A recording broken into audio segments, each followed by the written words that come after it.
Good evening, everybody. I'd like to call to order the Manlius Town Board meeting for July 10th, 2024 at 6:30 p.m. As always, we are remote and virtual. There's instructions at the top of each agenda to join us via Zoom. We're also live streaming to Facebook, to YouTube, and to our own website. Like I said, instructions at the top of the agenda. Next up, I'd like to ask Councilor Italiano to lead some pledge. To the flag of the United States of America, and to the republic for which it stands, one nation under God, indivisible, with liberty and justice for all. I'd like to ask the Chief of Police to come up and with the swearing in.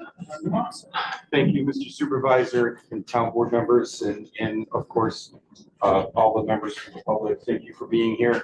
It's my privilege as your Chief of Police to introduce one of our newest members who's starting with us on July 15th, Dylan Stasio. And, you know, for the Town of Manlius Police Department, our vision is real clear. And that vision is simply put, to exceed the expectations of our community members. And we've worked very hard to do that. That starts out with selection, finding the people that understand our core values, the manner in which we serve, and it's that connection that we have on every single environment and every single call for service that we are able to demonstrate what we feel public service is about. We strive for that every day. Are we perfect? No. But we strive to find those great people. And I'm happy to say we found another great person that has those values, that went through our selection process so very well, and that understands how we deliver service and what the expectations of our community, and what you want from us. And that is so important, that we have such a great community in order to serve, and that we understand what that high degree of service is necessary for you. And being a town resident practically my whole life, it's what I want my family to experience when they need these services. So I'm going to tell you just a little bit about Dylan, and we have some of his family here. So I want to introduce his father, Anthony, his daughter, Liliana, his mother, Tracy, and then we have his sister, Taylor, and grandfather, Mr. Burdick, but he says I can call him Art. And then his wife is Janine, and Dylan's here on the end. So he grew up in Rome, New York. He graduated high school in 2015. That was the year that I was the undersheriff of Onondaga County. So there's a little age difference between us. In 2019, in April 2019, he was hired by the City of Rome Police Department, attended Mohawk Valley Police Academy, and he worked for the City of Rome until he's come over here. And again, he's bringing 4 years of police experience to us. And already we're seeing such a phenomenal attitude and how he's embracing our core values. So he's going to begin the field training program on the 18th of July, but he begins with us on the 15th of July. So we're really excited to have him. So could I call him up and sure, our town clerk to administer the oath?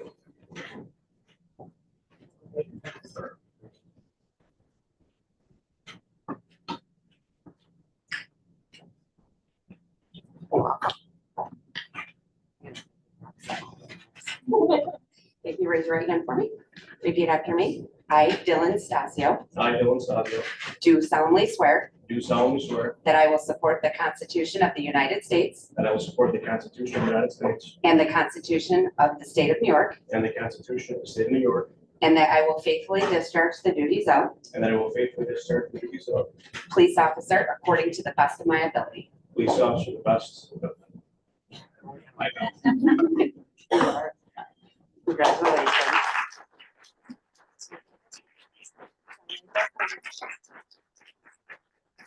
It's not the easiest to sign this book. Perfect. You're perfect. And then if you want to bring your family up, I'll take a quick picture and send it to the chief and he can get it to you. How's that? Unless somebody else Oh, has a yeah. phone. Do you have a phone you want me to take one of? You want me to take it on yours and then you can pass it to everybody? All right, I'm good at working two phones. You got it. All right, I've got, oops, and then one to you guys, not me. Ready, 1, 2, 3. All right, there you go. You're very welcome. Congratulations. Thank you. Thank you.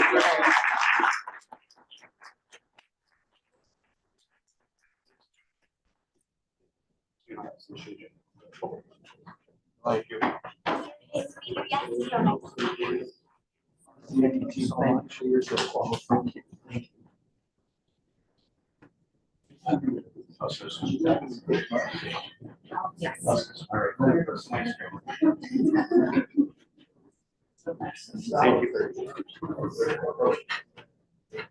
Okay, next up, I'll ask Councilor Nicholson, to read the proclamation we put together, designating July 10th, 2024 as Manlius Watershed Stewards Day. Yes, thank you, Mr. Supervisor. I'm tremendously excited to be able to offer this proclamation today, and I am also very excited to mention that our community co-chair of this committee is in the room. She's not expected to make a speech, but I would just ask her for an acknowledgement of Mary O'Reilly, who's the community chair.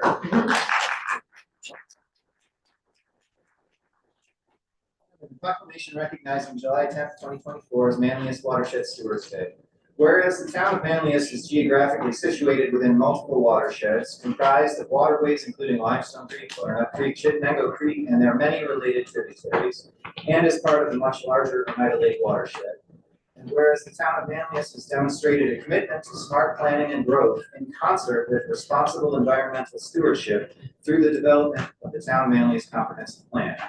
And whereas throughout the comprehensive plan process, among resident-led efforts was included convening a stormwater study group, integrating meaningful community input on issues and concerns related to water from various perspectives and knowledge bases.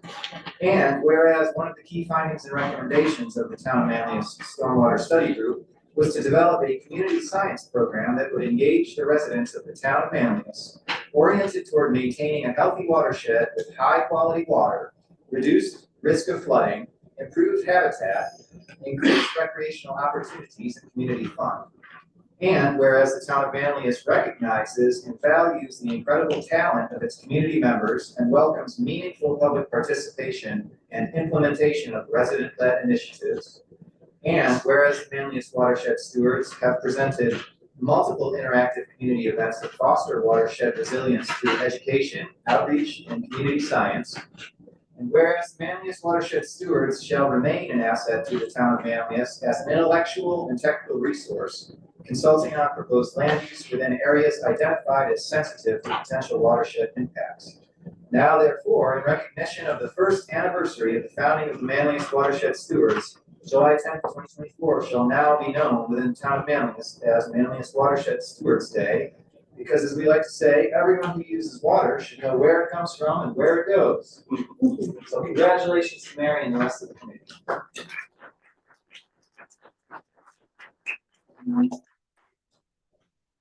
And then, right before we get to the open podium, Deputy Supervisor Bollinger has an announcement. So we have engaged somebody to help us improve our communications skills with you guys, and they're having focus groups.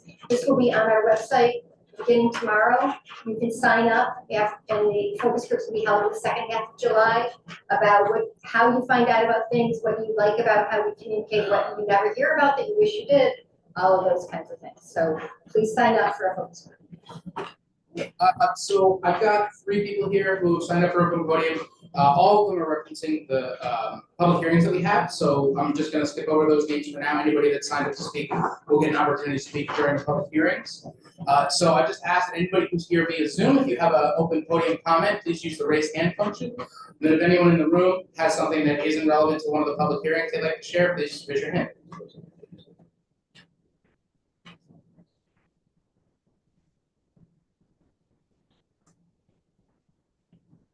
Steve Benson from Manlius. I'm so pleased to hear about today being the Watershed Stewards Day, because we're about to talk about a plan that has the potential to be complicated in the entire watershed of our county. Now, creek, water flows that go across the areas we plan to build on. Has this council asked this new stewardship to come in? this is clearly relevant to one of the public hearings, so I'd ask that you preserve Yeah, this. but it was brought up, it was just brought up. So I'm commenting. Yes, so the Manlius Watershed Stewards will be participating in the Development Planning Committee, which is having its first meeting Friday. And this property and its potential impacts on the watershed will be at the point of discussion. The committee itself hasn't rendered an official opinion or recommendation, but we have had some ad hoc discussions about it. Concerns such as yours have been brought to light by this committee, so absolutely yes. Okay, the town, if I can speak for many, they need more than ad hoc discussions. If you brought this up, you have this stewardship, you made this today. Act on it. Okay, next up, we have a lease renewal for our postage machine. Some good news, in that we don't normally get a lease renewal that leads to a savings in money. But one of the main things here, with this lease renewal, it's for our postage machine, which we use extensively. And one of the things we learned with this lease is that we'll actually be receiving a discount on all of our bulk mailings, to the tune of 10 cents a piece, which anyone who gets their assessment, their taxes, or any other notification from us, happy to say that after we sign this lease, it'll be 10 cents cheaper to send it to you. So while the price of the lease does double, the realized savings with our bulk mailings are completely overshadowing any of the increased price of the lease. So any questions from the board here?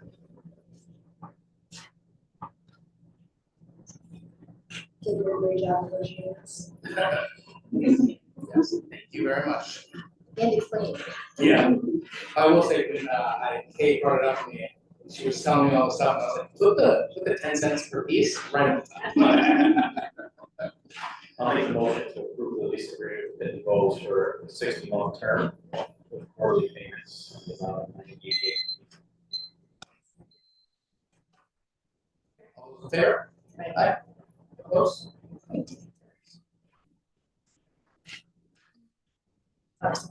Get some equipment to the board of ethics committee.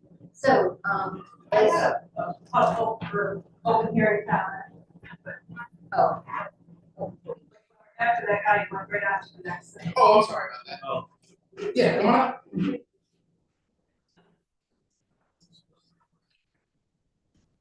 up.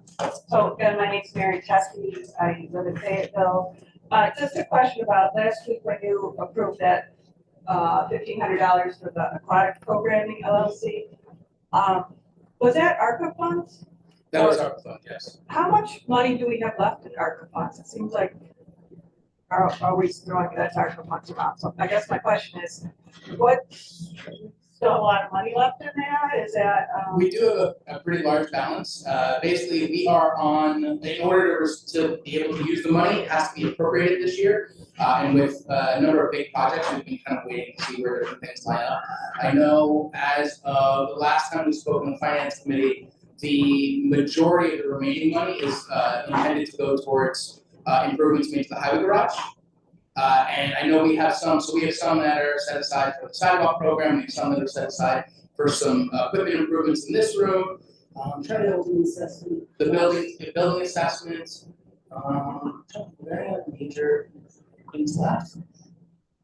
So, but we have a good chunk of that money left, and like I said, we're trying to find any additional uses for it, with the balance going towards the construction or modifications to the highway. okay, I'm just curious, I just didn't know, it just seemed like ARPA funds comes up a lot, and I just didn't know how much money was left. yeah, we or- still have more than $500,000 left. But we're trying to use that for highway garage. And that's fine, I don't really have any, just curious, that's all. Thank you. Anyone else for everybody? Okay. Okay, so as several of you have pointed out, we have a requirement to have an ethics board, which had not been convened in as long as we know. So we are now convening the Board of Ethics Committee And I'd like to make a motion to appoint Counselor Nicholson to the Town of Manlius Board of Ethics Committee. So I guess I can do each separate one. So that's the first one I'd like to make a motion to. Okay, all those in favor? Aye. Sure.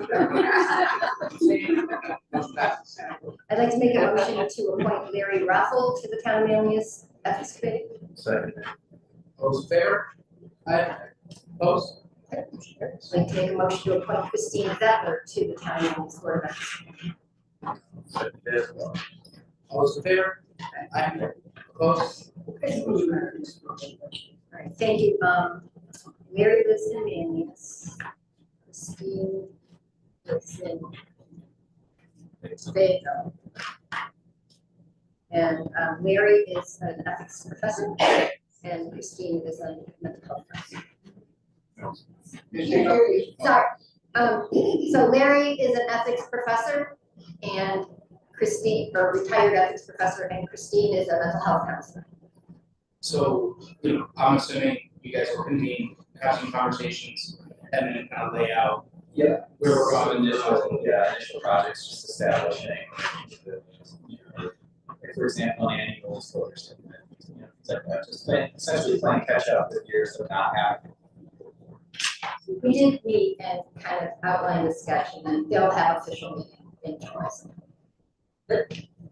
Okay, next up, we have the continued open public hearing, for the zone change for 7 Pines. So just before we open up for comment, I want to give everybody an update. In working with some of the neighbors and the developers, and based on the conversation we had at the last meeting, there was a understanding that a deed restriction on the property would, be a good compromise for everybody, so that the neighbors didn't have a fear of future potential massive retail uses or anything like that. So after some discussion, rather than just saying limited to no retail, what we found was probably a better approach is gonna be for within the RM zoning. We have the definition for professional offices, personal services establishments, and apartments for residential use. And so the idea now is that the deed restriction will essentially say that only those uses within the RM zone are allowed on this piece of property. And so, after talking with some of the residents, not everybody, got a good sense that that's the direction they want to move in. There's also some suggestions to make a recommendation to the planning board as they do site plan approval, to make some considerations for any of the utilities, specifically garbage, that would be related to like an a residential parcel, if that could be moved to somewhere else on the site for less disruption and just garbage pickup. So that was just an update for everybody. I just wanted to share that, and I know we do have 2 people or 1 person here for 7 Pines, so show of hands if you'd like to come up and speak.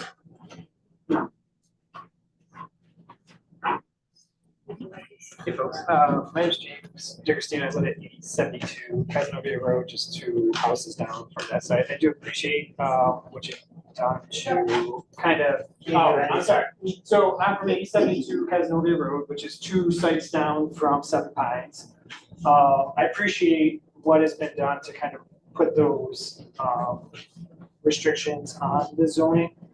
I don't have much understanding of all the zoning. Some of my neighbors have much better understanding than I do. What I would like to speak to is just a little bit about our neighborhood. And so that people have an understanding of the neighborhood. So it's easy to just drive by any one of our houses. Our houses are roads on a road that is to someone else's house. Right, so you drive by, you don't even think about it, you probably don't even look at my house, you probably don't see me sitting on the porch watching all the cars go by. You probably don't understand that we are an actual neighborhood. We talk to each other, we help each other. We are really, I think, one of the better neighborhoods that I've lived in over my life. And I just wanted to kind of put that appeal out there because it is so easy to say, oh, it's just a house on 92, this is just a, gonna be a commercial zone or residential, and I think it's really easy to overlook that these are houses that people live in, a community that really appreciates each other and help each other. So when you're making these changes to the zoning, I would just like to appeal to this committee and have you understand that we're just not a bunch of residents that live on a road to someone else's house. So when you're making these updates and changes, please just take consideration in that. You know, when it comes to noise or it's a busy street. We knew that when we bought our houses, right? We knew that there's gonna be a lot of people driving to their houses in different neighborhoods. But we really are a neighborhood that care about each other. And and this really affects us all. So I understand that there's probably not gonna be a fast food place or drive-through going into this, but you know, I'm just hoping that when you're making these approvals, that you take that into consideration and, you know, think about the traffic that's gonna be going there. That will affect our lives. So that's really all I have to say. My other neighbors, like I said, they know the zoning rules and everything better than I do. I can speak to that, but I just want to appeal to you that we're more than just houses on Main Street. We are a neighborhood and a community that care for each other, help each other, and we'd like to maintain that sense of community. Thank you.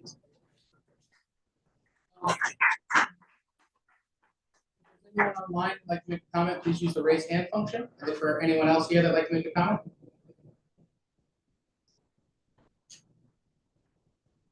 Okay, just before we close, just if any hands come up. So kind of next steps are we're gonna be working with the developer to get that deed restriction to the language that we like, and we've run past some of the neighbors who've been helpful throughout this process. And what we'll do is you know, once we've seen it, once we're comfortable with the language that's in there, we'll ask the developer to go ahead and file that deed restriction. And then when it's filed and it's official, that's when we'll consider this again. So I would ask. Do you want to close the public hearing now? Yeah, I would ask for a motion. Okay, so I'll make a motion to close the public hearing. I'll second. Okay, all those in favor? Aye. Opposed? Okay, motion carries. So with that, we will table this until we see a deed restriction filed from the developers. And what we'll probably try to do is I'll try to get that out to some of the residents that we have emails for so they can get circulated. We'll probably have a section during a meeting for a brief conversation about that. Just so we can make sure that any of the major issues are addressed as we move that forward. So thank you both very much for being here. Okay, so with that, we have the public hearing that remains open for the proposed purchase agreement with Twin Shores Property LLC. So just to give everybody an update as to what's happened in the last 2 weeks. Number one, we've heard a number of concerns at that meeting and wanted to make sure we address as many as possible. So we do have Jimmy Sutton, who is the planning board and zoning board attorney, who's now going to be representing the town in this matter to shore up the conflict of interest with Harris Beach being on both sides of this agreement. Joining us. Well, you're welcome. Glad to be here. As you said, on the dark side here. I'm bored. Oh,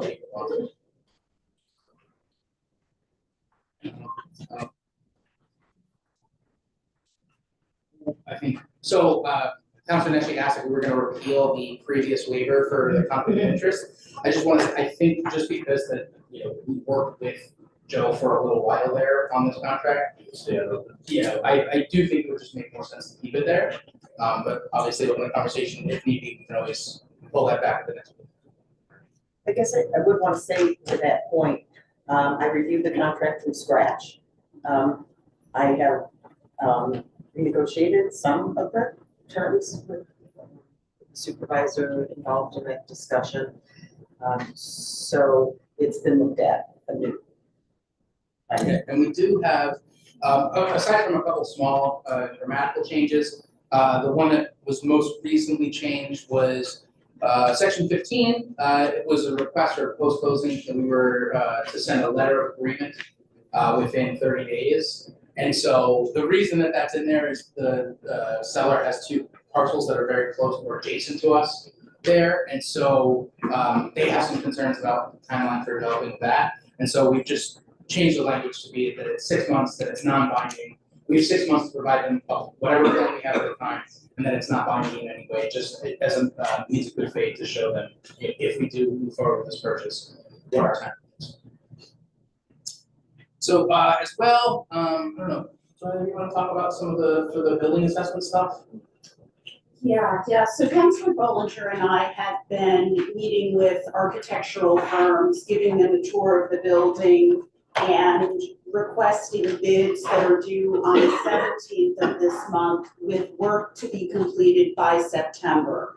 What we're asking them to do is take a look at the court, which is not currently in compliance. So we have a shortage space-wise, we have records that the public has access to.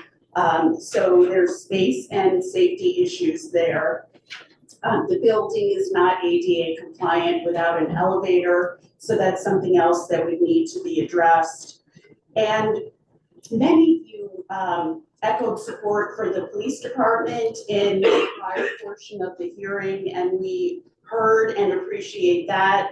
They certainly need 4 acres, safety addressed for their workspace, storage, and room for cars. It's also important to know about the departments in this building in addition to the court. So we have the assessor's office, the tax receiver, the town clerk, who would handle all of your legal documents, planning and development, and our administrative offices. So issues in all of those offices are space and storage. So all of the conference rooms have been repurposed to offices as the staff has grown over the years. This building was built in 1962 and an addition was added in 1980. So the architects are advising us that we need to take a look at asbestos and potential abatement there. The HVAC system has issues as well. The roof leaks, the foundation leaks, it doesn't have an elevator, and we're in a room with a limit of 49 and frequently exceed that. So those are the issues that we're trying to address through having a complete assessment of the building and what it would cost to bring it up to code and maintain it for the next 20 years, as opposed to looking at a new space that would provide those services. So that way the public has a comparison of those two costs. So it's not the cost of a new building versus zero, it's the cost of bringing this building up to code.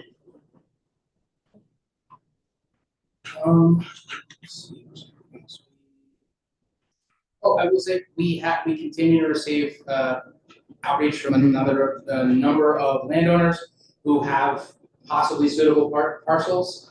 So we're working with each of them in the meantime to get not only a better understanding of the cost of real estate that meets our needs, but also two, what other options would be there if this site does prove to be too expensive or too dangerous to develop on. In addition, the plan is to have the town engineer essentially do the due diligence for the town to ensure, to essentially assess what does it look like to develop this property for a town hall, what are the impacts on the floodplain, on the watershed, so that we have a full assessment prior to making the final decision, that we know exactly, or as best as possible, what are the costs to develop that new town hall with the police department and the court there, so that we can compare it to the cost of maintaining the existing building, which, we're really gonna be comparing the cost of a new building with the cost of rehabbing this facility and likely building a police department, just because we've really run into some pretty material issues there. So that way, as we continue to move forward and have this conversation, at any point in time where, this board is about to make a decision as to move forward or not with this purchase, to close on this property, we will have the ability to say, we know what it is gonna cost to rehab this facility and try to do it as efficiently and affordably as possible to build a new facility, and that way we can compare apples to apples with the cost of new construction. Thank you. Yeah. What is your timetable, John? So everything that we have worked with professionals for has a deadline within the due diligence period of the purchase agreement. So the way that this would work is if the board does adopt the purchase agreement, we're not spending any money, we're not bonding, we are simply locking in a price and giving ourselves a 90-day timer to do that assessment, to come up with those numbers. Our hope is to have everything prepared for, I think it's September 25th for that board meeting. As soon as we have anything available, it'll be made readily available on the website. And I would be surprised if we don't present any findings that we have as we go along. Program that, right? Yeah, and also this is gonna involve getting, at least 5 years of maintenance bills for this building, understanding energy costs, all things like that. But the goal is, and we're on track, to make sure that we know all of the costs that are kind of in front of the town of Manlius prior to having to make a final decision on this piece of property. Because even if we say, if we end up saying, no, this is gonna be too difficult to site to develop, we're still gonna have to be looking for potential sites for either the whole facility or a new police department. So we're kind of using this as an opportunity to get all that information together. We can make a real assessment of this piece of property, and then if it doesn't work out, we all know what the costs are for this building, and that way all the options are laid out. John, Yes. are you going to appoint a finance committee? Are you going to appoint a finance committee to look at the funding options, for each of these proposals that you'll be reviewing? Yeah, so we'll get into the comments just after this. I apologize. I wanted to answer this question. We're gonna move right to I public feel hearing. like follow up right now. No. You're saying due diligence, but what say does residents have? You're now out of order. We have rules of procedure, so please. You just let her speak. You already broke procedure. And I actually did just ask him to stop doing that and have him come to the podium, which is why he's now is doing, You can always return, because I would ask him. Let's just do that so we can keep this moving organized. So I think that's an interesting question as to whether or not we appoint some type of finance committee. So I think that is something we should definitely consider. So financing is a piece that also has to be looked at. Yes. Yeah, I wanted to ask Mr. Supervisor if you would mind before opening the public hearing, could you maybe just articulate for folks and address the cargo first question, like why not do all of these things first before entertaining the land purchase agreement like this? Yeah. There's an answer, would you? Yeah. Please articulate that. So, the same way when I bought my house, I did not pay for a home inspection prior to having it under contract. We do not, at this point in time, have any right to this property. We don't have a locked-in price, and they could pull the agreement at any point in time and move on to some other, whether it's a tenant, whether it's a sale. So the reason that this has to happen is because we have to essentially lock in this price, go under contract with the seller, so that we can lock that in and have consideration of the site for 90 days. So like I said, everybody in this room who owns a home, no one went and paid for a home inspection prior to being under contract. We cannot do the due diligence that we need to do until we are under contract with this. And again, I think the most important reminder is whatever happens tonight, whatever vote is taken, there's no money spent, there's no money bonded for. There are no real commitments to this property other than beginning that due diligence period. And we do have until the October 9th board meeting to make to take an action to not move forward with this purchase. And our goal is within those 90 days to be able to present a clear picture to the public of what the cost that we are facing with this building, with the new police department, and then compare them to specifically at this point in time, what it would look like to develop a town hall on this site. I will tell you too, we have through this process, we have engaged with folks and they have reached out middle of the process to say they're no longer interested in moving forward. They found somebody else who will pay more for it. So that's the intent of this, is so that we know that the money spent on the analysis of the site, the home inspection, is not money wasted because they can move on to some other site.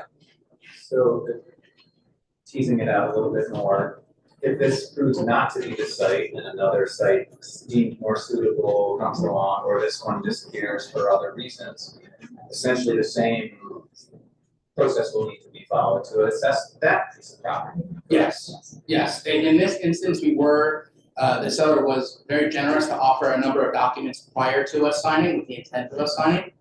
But again, we still have no contractual obligation to the property until this is signed. And again, any other site we would consider, we would have a similar agreement where we would agree upon price, agree upon other terms, like the due diligence period. I will say with other folks, we are making it clear that we are looking for a 6-month due diligence period on any properties that we're considering. And so we would be in this same, so even if we move forward with building a police department on a 4-acre lot, we would still be in the same position where we'd be signing a purchase and sale agreement and then beginning the due diligence process. Because until that contract is signed, I think even the comptroller would say, we're spending money to analyze a site that we don't have under contract would be irresponsible as the town board.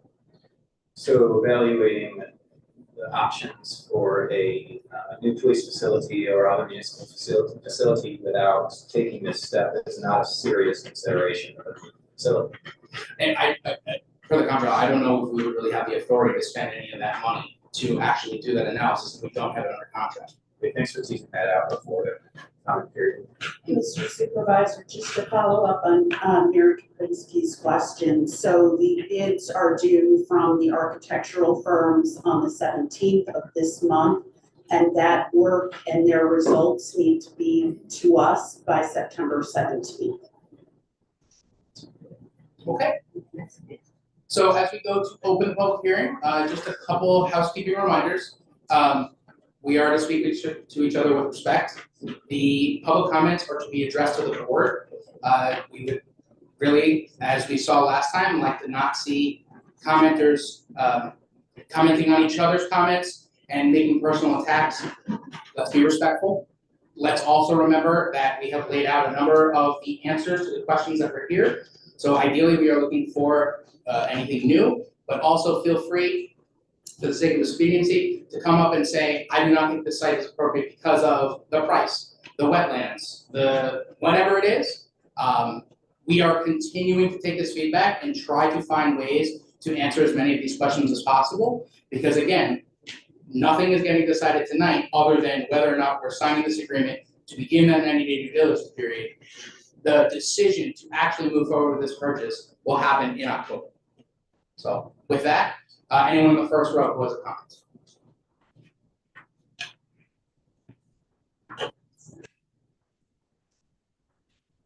My name's Skip Laws from Kirkville, you remember me?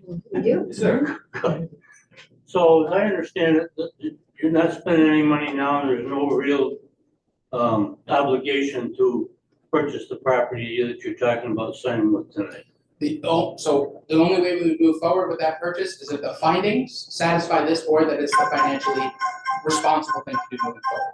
Okay, yeah, is there any other pieces of property that you're seriously looking at? Yes. Okay, how many acres? We're looking at everything from 4.5 acres to upwards of 10. We did have some folks come back who had a certain price at one point and have come back with a different price. So Sure, you're paying so much more for that. So, I mean, I think that's a terrible site personally, from what I heard last week, but Yeah. I feel more comfortable. Thank you very much. Thank you. You have a good day. Who's sponsored? Who's Kyle? We're just going row by row. Oh. Hi, I'm Pat Allen, and I live in Manoa. And I'm on your list there for open. Yes. So you can probably draw lines, right? You've answered. I'm sorry, I'm Pat Allen, and live in Manoa, right? This is my first time here with doing all this, so it's a little bit nervous. So I just have, you've answered a lot of my questions, and I very much appreciate that, and I'm glad to see that you're doing an incredible amount of due diligence, very responsible. My one question that keeps popping in my mind, right, is how is this all going to be funded?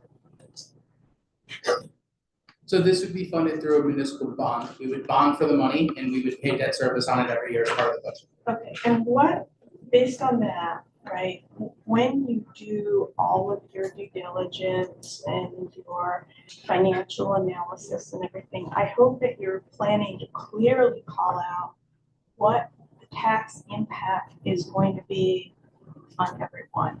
I recently got an eye-popping assessment increase, and so I'd like to avoid having another eye-popping unexpected increase as well. So I will say, when we looked at it as of last time, I wanna say we were looking at, roughly, for, if the 2018 assessment was refreshed and we're somewhere in the $30 million range, it would look like a rough impact of, for about a $300,000 house, somewhere between $100 and $200 per year to fund this. I forget exactly what the numbers are.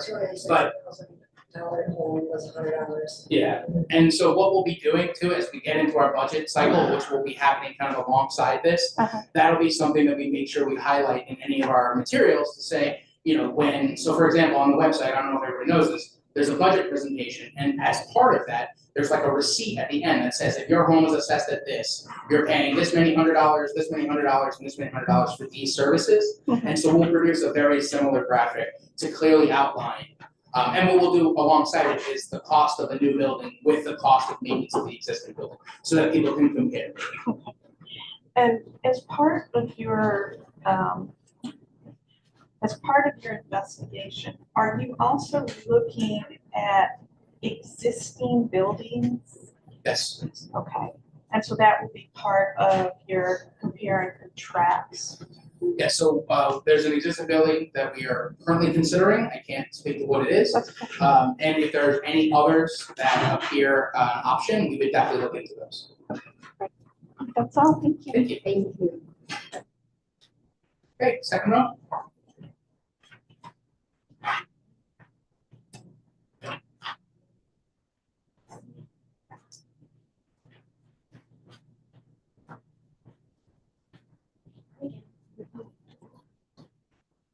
Blaine Bland, Fayetteville.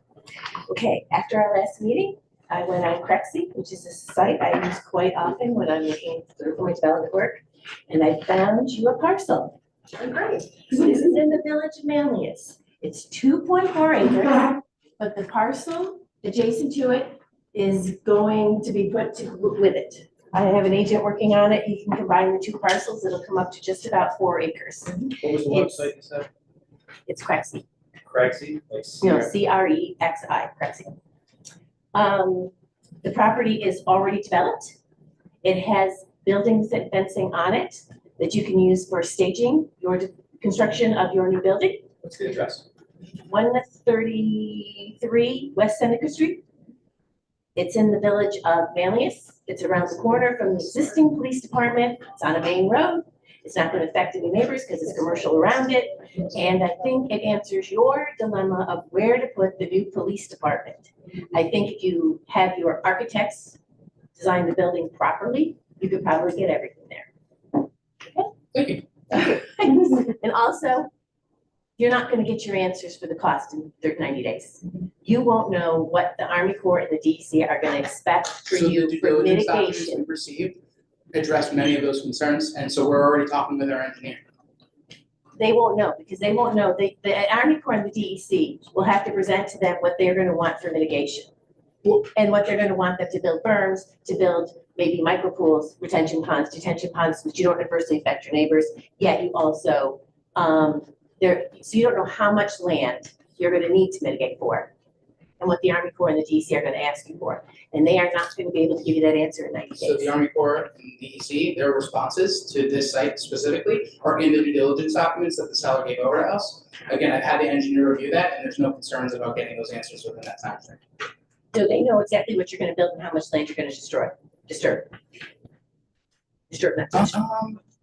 Yes, because when Because this the was being previous considered builder had a same plan in mind.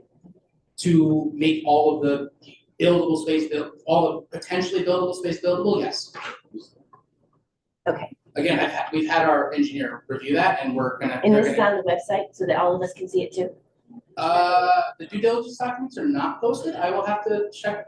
I think we should be able to post them, but yeah, we'll have that posted as soon as we can. Okay, that would be interesting. Thank you. Okay, next up from the second row. Okay, from the third row.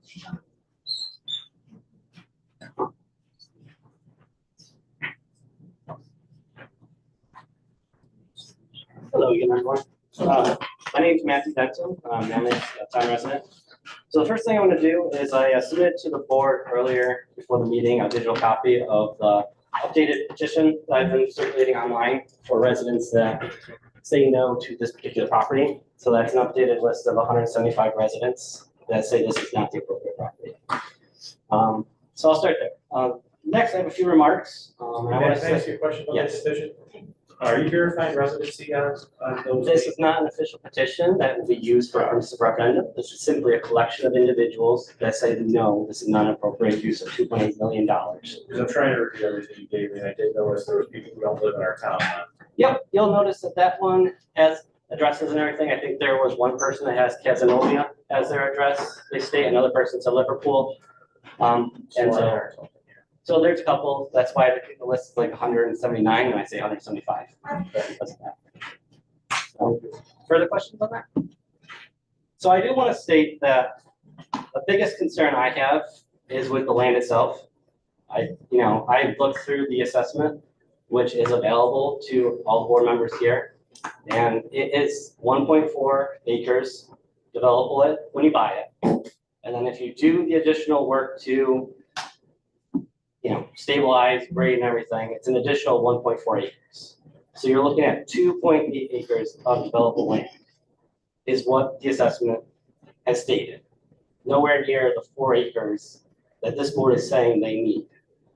So the only way you get to 4 acres is you go into the floodway, and you start constructing either your parking lots or your roads in an area which is just not safe, and in fact, potentially stranding very people that are here to assist residents during these times of crisis.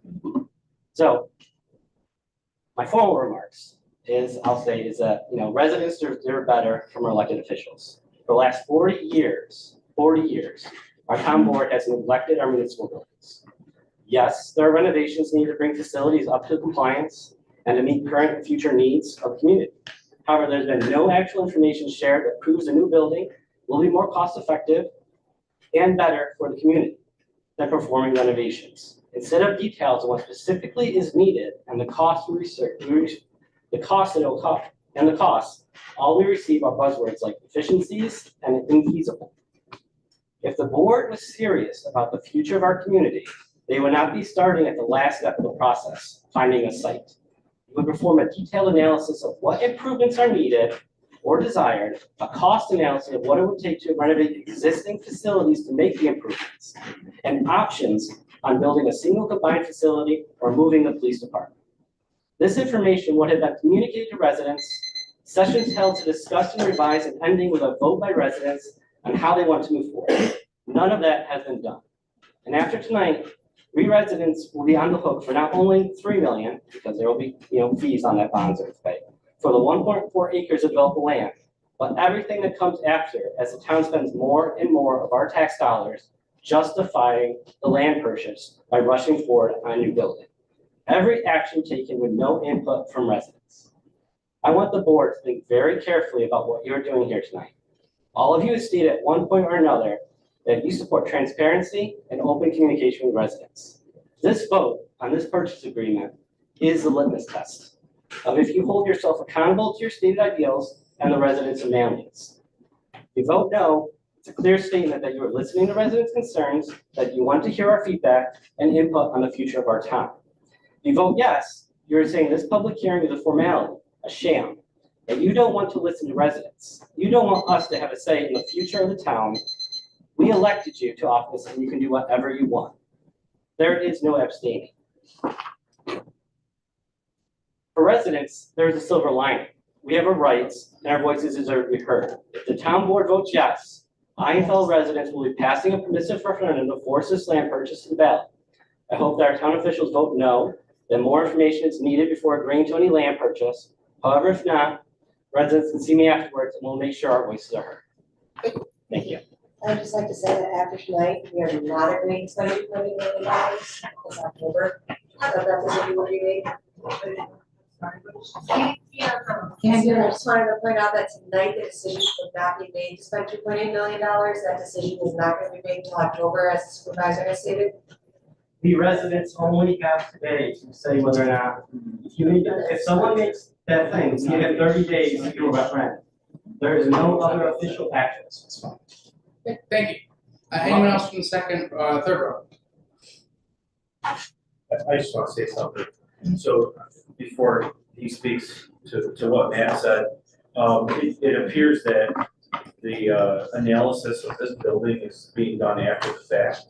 But when this board organized, this board that sits here today, it was our goal from the beginning of the year, from before the year started, before I was sworn in, that was gonna be completed this year.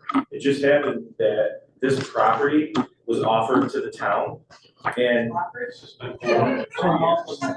Taking off the tax rolls? for 2 years. Folks, This is my first year on the board. Would you I'm gonna- like Councilor Nashi to speak, please? I did mention something about respect. We do have rules of decorum, please respect those. It's my first year on the board. It was offered before we completed the analysis of the building. As Councilor Gonzalez stated, that's all in the process right now, and there are professionals that are gonna provide us all this detailed information. It might come back to us and say, let's just rehab this building. That's happening, that's always been this board here, our intent to do that. It's just that if you don't, when an opportunity comes up, if you don't go through with evaluating that, then, I mean, how do you evaluate it if you don't go forward? How do you evaluate if you have no plan on the building? They have a plan all over. I have not, we're not going back to it. Okay, Okay. So, I don't have Joe Biden's teleprompter, so I'm gonna read this letter. I submitted the original to the town clerk. Don't, blather along like I did. Like I did in the previous meeting. Okay. So,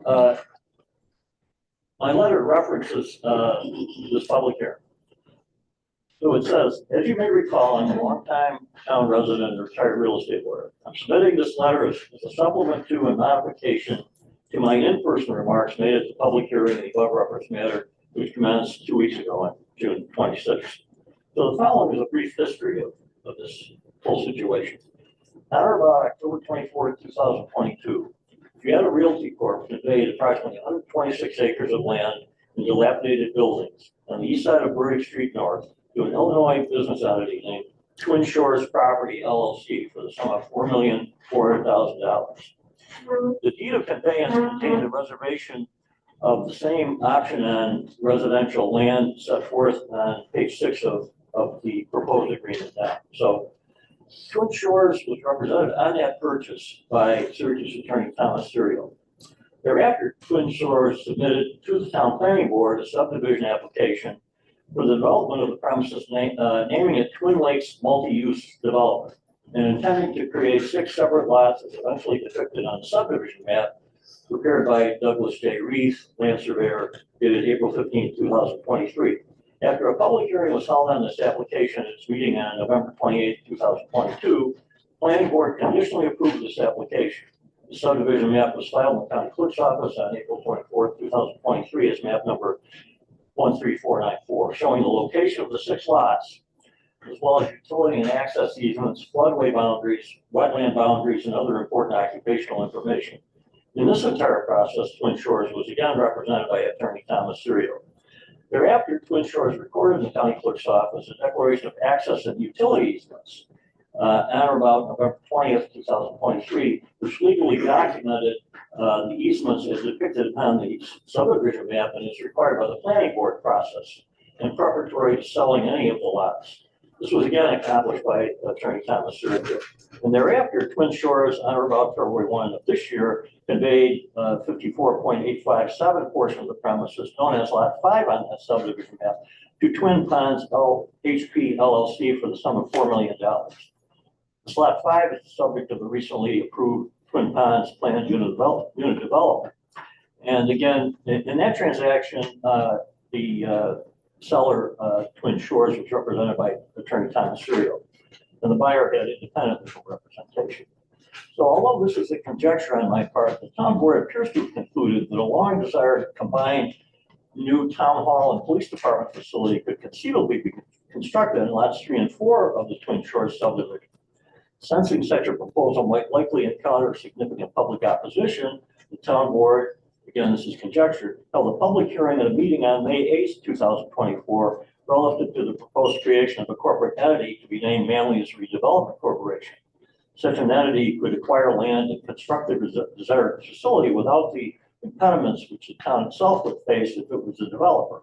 In fact, the proposed authorized resolution at this meeting specifically stated that a purpose for such an entity was to assist in the redevelopment and construction of a new town hall facility located on some unstated town property, probably intending it to be the property subject here. However, based upon opposition and questions submitted at that public hearing, including inquiries as to the identities of the director's officers and members of that proposed entity and the content of any proposed operating bylaws, that resolution was withdrawn and has not resurfaced. So now we have a proposed direct purchase of land and construction of such a facility by the town itself, and thus the need for this public hearing. I apologize for the delay here, but while still conditionally supporting the proposed land purchase and donation transactions, since I believe the proposed facility is long overdue, and the creation of the town's first park desirable, I have several questions and concerns. Twin Shores decided not to use its longtime attorney Thomas Serio in this transaction, but instead to employ Frank C. Pavia, a partner in the Pittsburgh office of Paris Beach, the law firm which was already representing the town in all its legal matters. While this arrangement may be technically ethical under applicable conflict of interest principles, if an appropriate, quote, Chinese wall, close quote, was constructed to avoid either buyer or seller having unfair advantage, and when there is full disclosure to the parties and consent to the arrangement, it creates a perception of possible conflict, which would normally be avoided.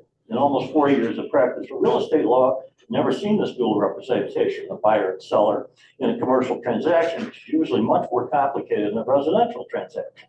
This Twin Shores change of attorney raises at least a suspicion that Twin Shores sought to gain an advantage in both the negotiation of terms of the agreements and or the movement of the transaction to closing. So my second point was, where did the $2,800,000 purchase price come from? Was it a negotiation of a price, or was it presented as a take it or leave it price by the seller?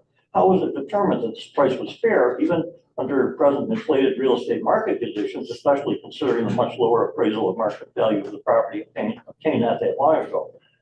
3, why is the 90-day due diligence period deemed adequate in such a complicated transaction when there's no mechanism within the purchase and sale agreement for procurement of an extension of that period if the town has been unable to obtain sufficient assurances within that period that its intended project is viable? Quickly run through the rest of it. Why should the post-closing site work paragraph be in the agreement at all? Now, I know that's, the supervisor mentioned that's been tweaked to alter it in a way that makes it more appropriate, but why should it be in there at all? Why should the seller have any control? I know that the supervisor articulated that the seller has 2 other parcels and they're concerned about the speed at which the development of this parcel would be accomplished by the town. But I don't think that's in there at all. The subdivision map shows the location of utility easements, including a primary county sewer line easement, which crosses the property, making lot 3 of the property unbuildable. A floodplain line bisecting the property and a floodway boundary, making a portion of the property likely unbuildable. How likely is it that these construction impediments can be overcome, on what time frame and at what projected cost? And the only other thing I was going to show was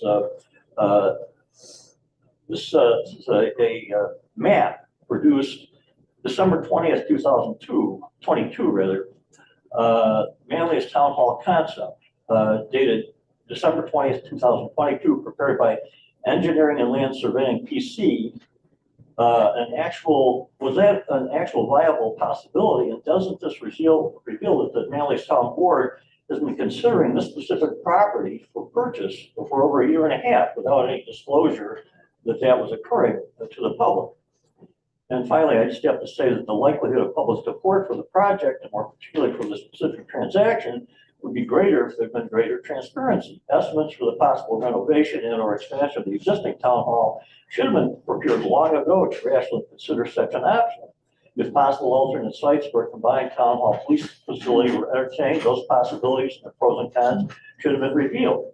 Additionally, it's not good Mr. public Bassett, relations I gotta ask you strategy to sit down. You've to significantly over- post standard.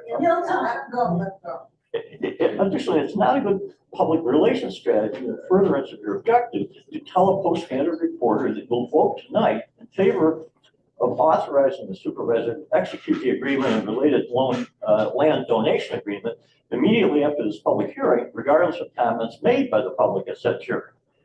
This confirms in the minds of many people that you're just going through the motions and really don't care what the public thinks. This can have the undesired effect of increasing the possibility of the commencement of the permissive referendum process permitted by New York State's statute. However, despite all the foregoing, even with current high interest rates in the municipal bond market, high construction material and labor costs, I'm still for progress forward or toward what I believe is a progressive objective of the desired combined town hall and police facility.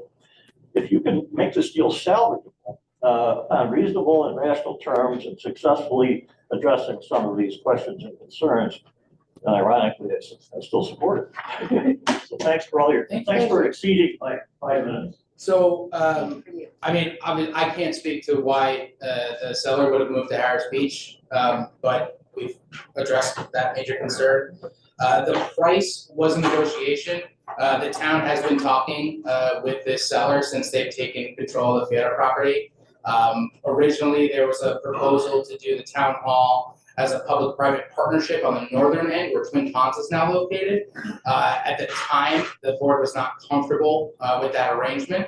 And then previously, when the 6-acre site was being considered, that was for a much smaller amount of money at the time. And the drawing that we had our town engineer draw up at the time was just an understanding of if the building that we had proposed as per the 2018 study would fit on the property. It was a very high-level analysis of it.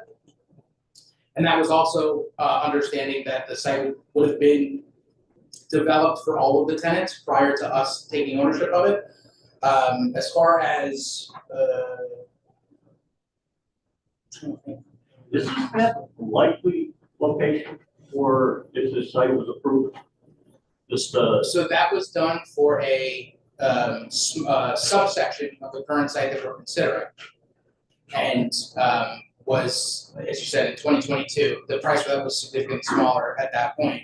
And so now, after we parted ways, when the board was not interested in moving forward with it, they have since had a couple of development opportunities not work out, and they came back to us with a changed proposal.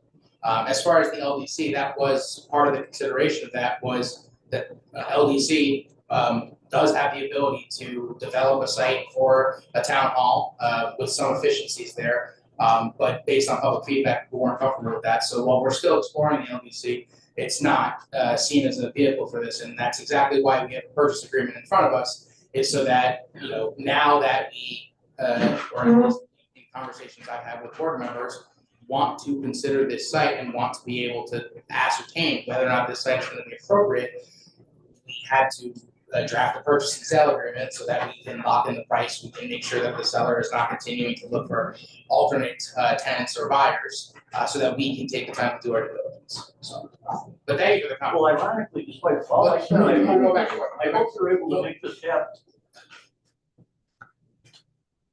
Okay, anyone else in the third row? No? Fourth row, back of the wall?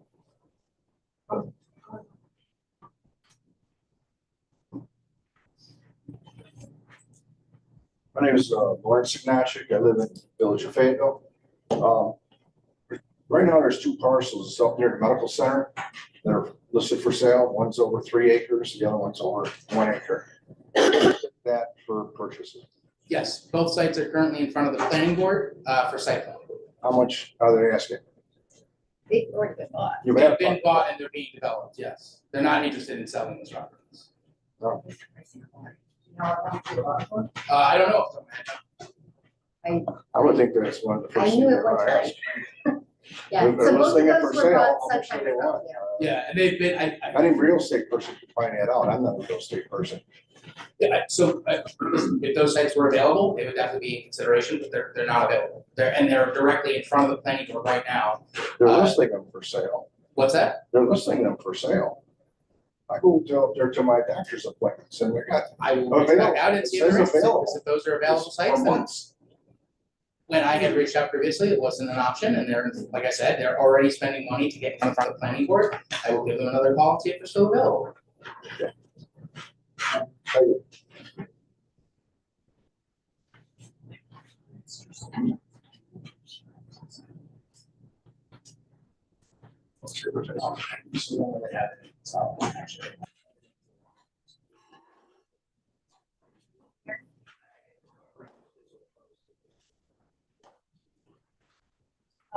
Mary Tusky, Village of Fayetteville. I have heard if you were to build a new town hall somewhere else, what happens to this building? Does So anyone talk about that? I will say, I had previous conversations with the Village of Fayetteville. We met with a nonprofit that is in the senior housing, affordable senior housing sector. And we have discussed the possible purchase of this site by the Village of Fayetteville. It's all very high level, nothing's been committed to, but we have already found a partner that is interested in the site to develop it into senior housing. We're not aware of that. Village trustees not aware of that. Okay, so I had a conversation with the mayor at the time, so that was the conversation. What we time had. was that? Was that the previous mayor or the current mayor? Yeah, it was the previous mayor, we talked just at the end of last year. And there's nothing been brought, of course, to the trustees of the village, that's why I'm asking. Okay, so if that is in fact whatever, it's really not a done deal. It was something that you talked to the. Oh, no, previous no, mayor we about. just talked. So you really don't have, so would you plan to sell this property? Yes. Is that the plan? Okay. Is this, what's this property selling for, huh? You're gonna get 350,000 an acre. What's this zone for? Zone municipal. Oh, you guys have a municipal. Yeah, we have a zone as municipal. So, okay, so that would be a whole other process. Okay, so anyways, let's move it on. Just was curious what the plan was. Most of my things are just curious. Are you planning on voting tonight to sign this purchase agreement? Is that part of the plan tonight? I will be asking for a first and second, yes. So you may do that. Okay. So this land that you're talking about purchasing, I don't know how many years that's been vacant, but I know they've cleared it several times and then everything grows back up. Nobody wants to build on that land. It seems to me, there must be a reason. So you're paying an awful lot of money for something that nobody wants to build on. If you decide to sign that purchase agreement, just comment.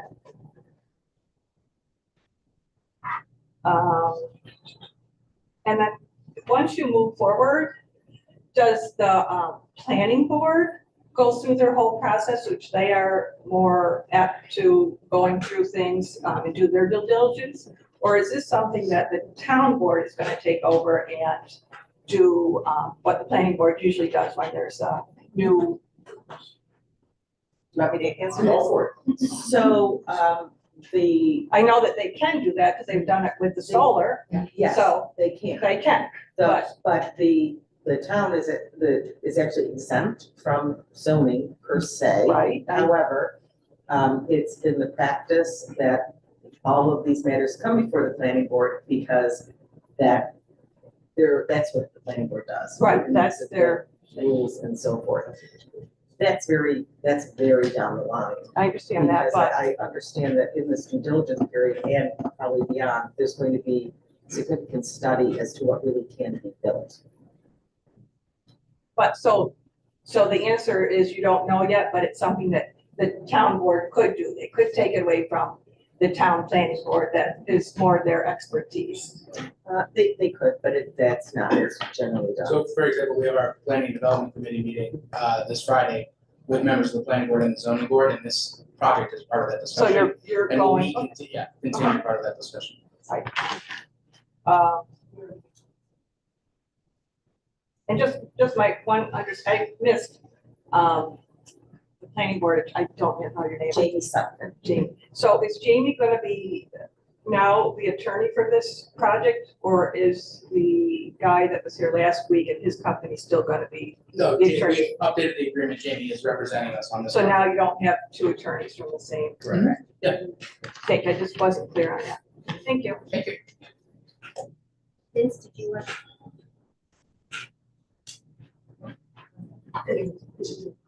Do you need help, or would you like me to bring the mic closer to you? I can bring the mic closer to them.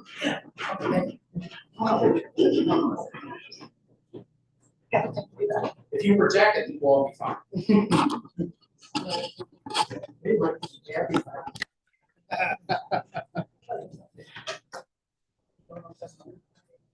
Can't plug it into this I one. don't know, I don't know either. Probably speak in here, everybody can hear.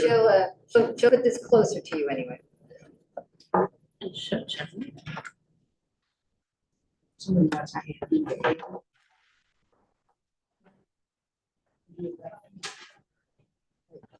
So you have to do all this. Yeah, you just. I'll probably do. Just go.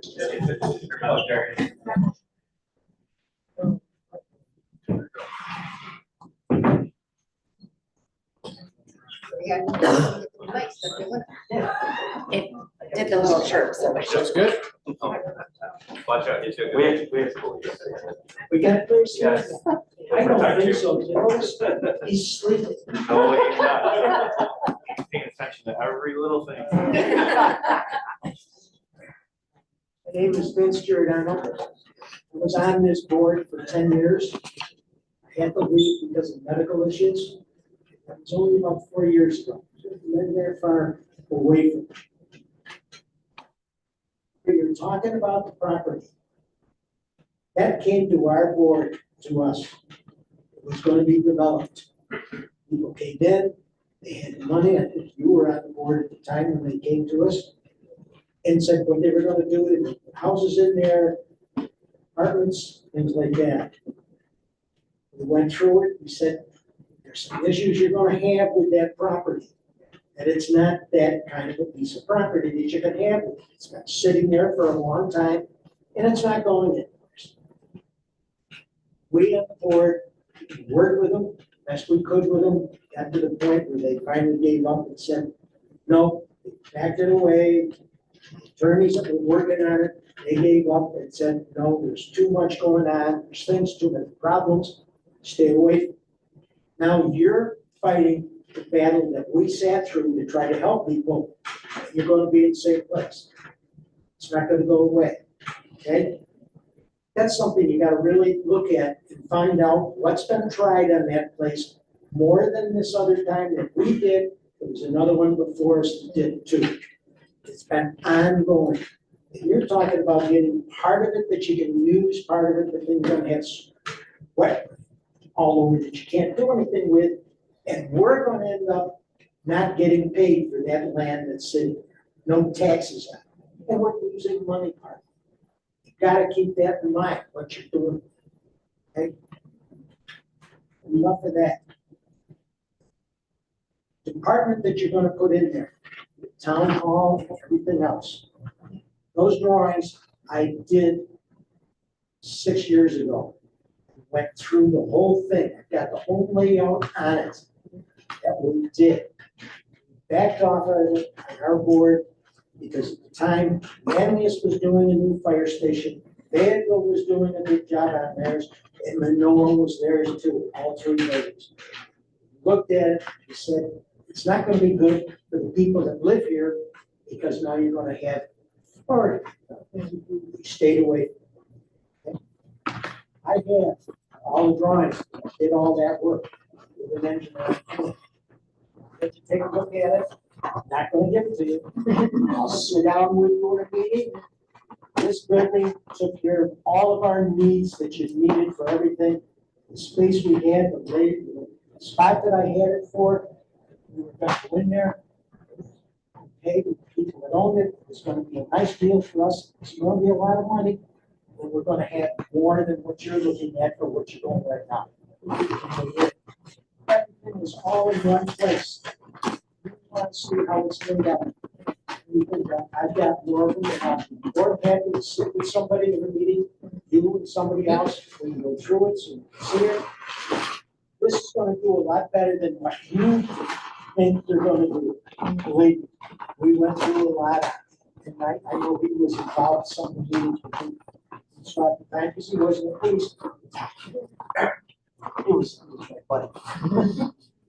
Those are things that we gotta be looking at. What, you're not seeing what you need to do for that whole thing. Town offices. Everything is there, it's laid up, it's easy to work with. Judges, they've got a car place for their cars, they can drive into it. They've gotta do that kind of at night, they've got a way to get out of there, they don't have to worry about somebody gonna shoot them on the way out of there or anything else. It's good for that. The police department had a major area for the police department, more than we can imagine what's on there. I'd be happy to sit with anybody, to look at it, and see what we got. About where you're trying to put it. Yeah. That lot didn't work before, and we sat there with them, tried to help them out, and they would never get anything that doesn't work. That's what you're gonna run into, because you're gonna look at, you're already saying, well, maybe we won't have the police department. You've gotta have it together all in one place.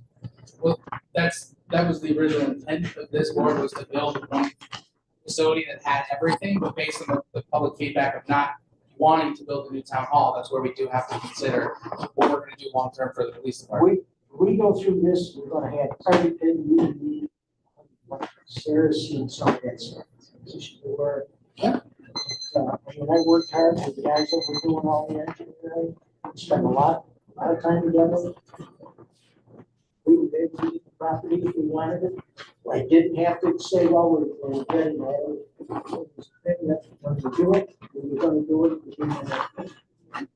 I will be in touch. Hopefully that's back to me next week. Where's the property he's talking about? We can build this. Where we were going to build it, we can at this time. But I've got a couple other spots that are not that far. How much acreage did you need to build this by? We were, at that time, I was looking at 4 acres.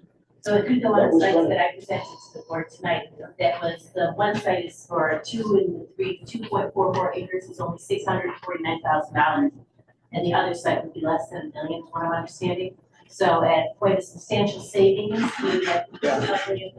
What we had, Develop properties. parking spaces that you had to have, and everything else. That's what it all. Went through it, small. But it was gonna work for us. We, on our board, we decided. To the 3 villages, with the bills that they had, trying to get the. What they did with the cars here, the one at Critical, and the one in the Noah. They needed their move, their stuff, and we couldn't put this on all of the people in town. Because of we stayed away from it. Only for that reason. We were gonna go with it, we had worked with the company, that they were getting it from. Are you familiar with 133 and 131? If we could just kind of frame it, this is about the public comment here. I will be reaching out to see if we can find some time next week to sit down. Yep. Thank you very much. Thanks. Uh,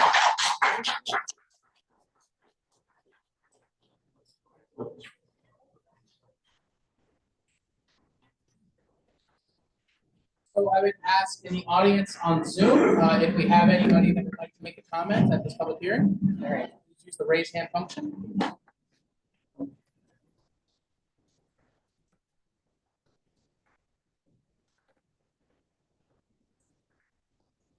Yeah, there's one.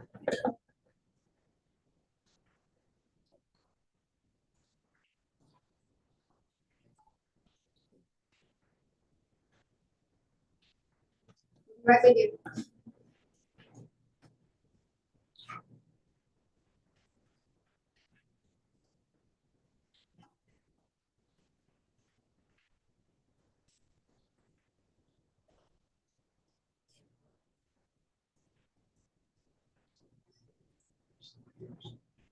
You can just use that allow to talk. It'll prompt them to, yeah.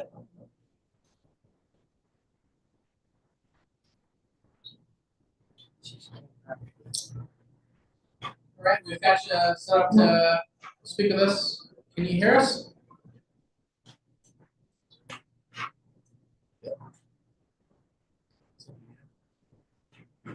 Are you there, Leah? We just need you to unmute your microphone.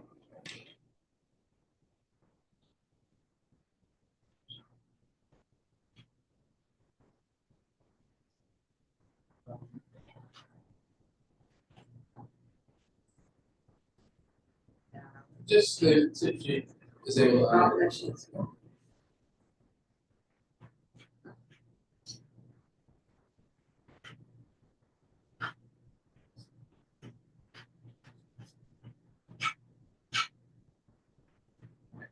While we're waiting for Anita to get all set up, is there any other comments from anyone in the room?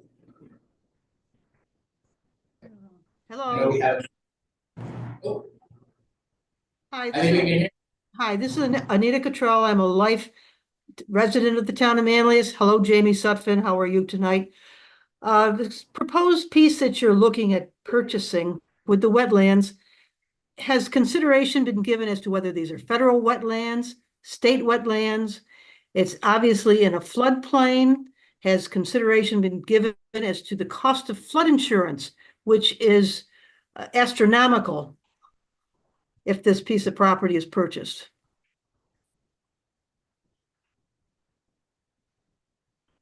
I don't think they. So, I mean, it is in, parts of it are in the federal wetland and parts of it are in the state wetland, and I think flood insurance would be part of the financing package.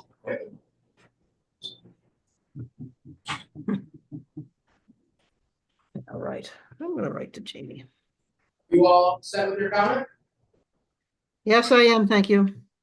Thank you very much. Thank you, Anita. Hey. I know we have some for here. Yeah. Do you have anyone else? So we're gonna have the town clerk read a number of the letters you've received, so in the meantime, if anybody on Zoom wants to use the raise hand function, we will get to you after that. I believe we have 7. I think that's what we ended up with.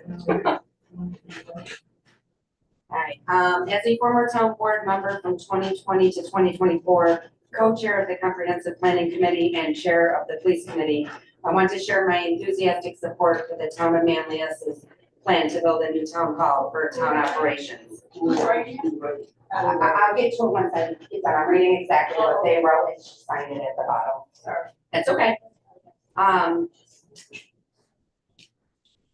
Town hall for town operations, a compliant court and fit for purpose space for our community focused police department. In addition to my understanding of the need for a site and new building from when I represented the town, I have reviewed the plans provided to the public and support the land purchase on North Burdick Street. I embrace the opportunity for the acreage behind the building site to become parklands. I want to reiterate my confidence in the town's leadership to address the cost of the land purchase and building project to ensure fair taxation and financial stability of the town. Sincerely, Heather Walters.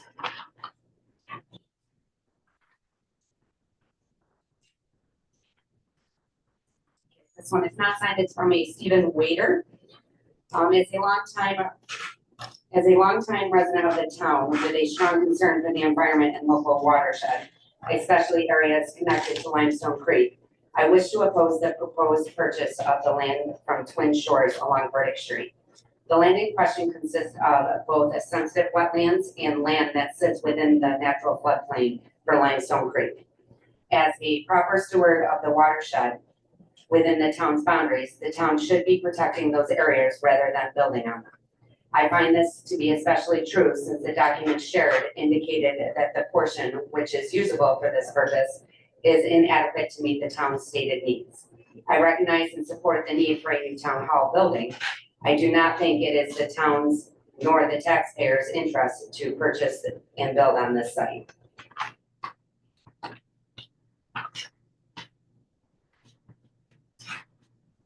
We understand the need for the town of Manlius to purchase land to build a facility for the new town hall and police department.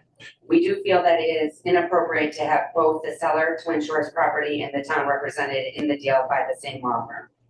We also believe that the parcel of land that is appraised around $330,000 being purchased for $2.8 million makes no sense. Only 2 acres are buildable.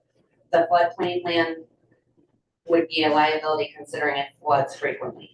We are hoping that a less expensive, desirable location can be found in the town of Manlius. Thank you, Ron and Jeannie Karaleski. This one is from a Victoria Meek. I think it's imprudent to build on a floodplain, and the independent survey of the site should be carried out before you go any further and before purchasing this lot at an overinflated price. You owe it to the community. Thank you.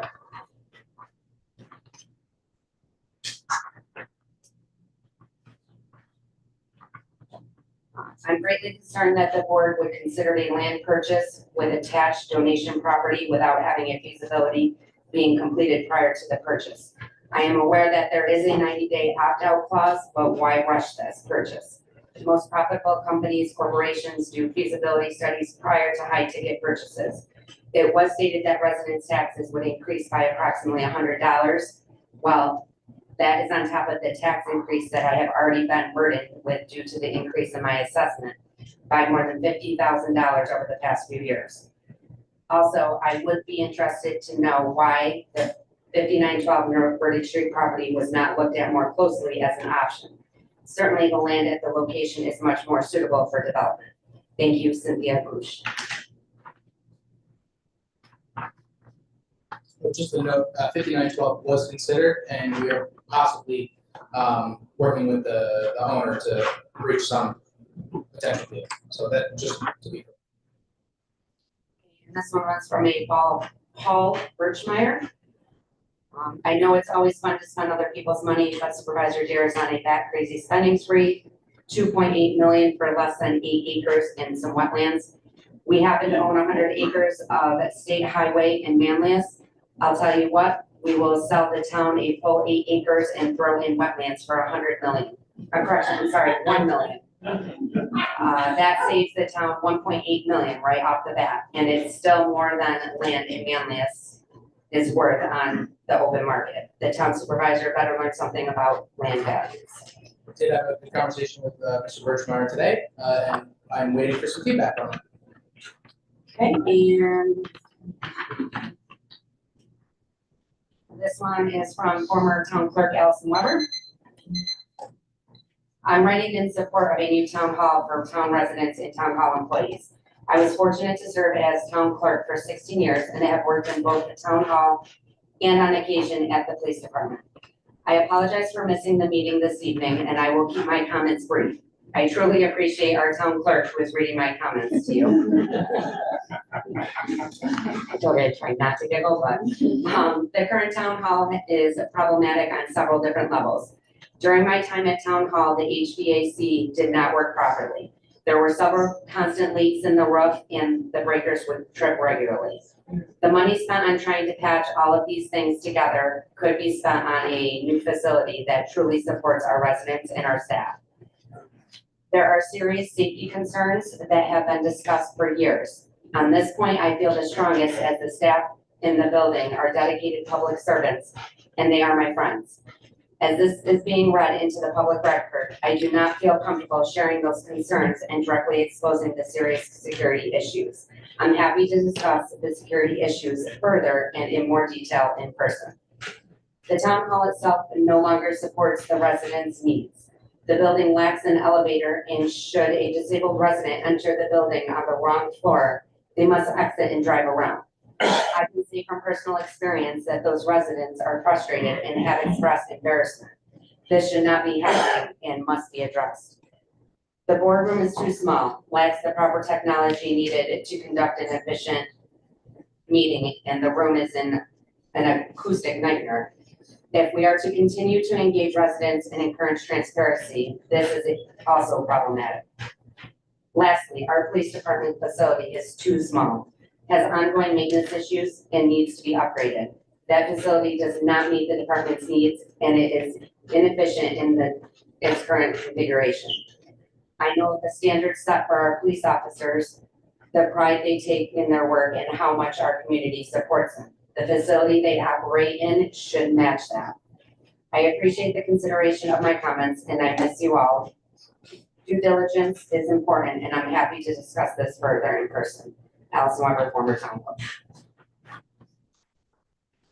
We did in the town clerk's office receive, correspondence from residents, not wishing to have their read at the meeting. They were opposed, from a Deb Hannes, Julie Fenster, Patricia Allen, Mark Sheehan, Roger Radigan, Dick Geddes, Lawrence Ives, Dominica Kotar, Tracy Simmons, and Madeline Board. Just like the previous meeting, I will upload all of the comments to the town clerk's highlights tomorrow. Okay, last call for comments. Anyone online? This is the raise hand function.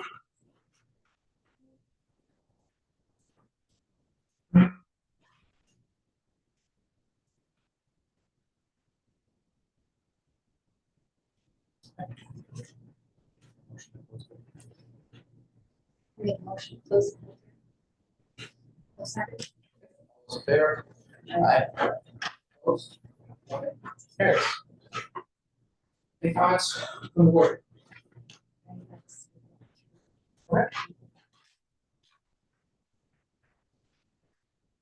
So I cannot support the proposed purchase and sale agreement of 5424 and 5430 Burdick Street North for several reasons. I understand the town is permitted to reject this opportunity for any reason at no cost prior to the end of the due diligence period.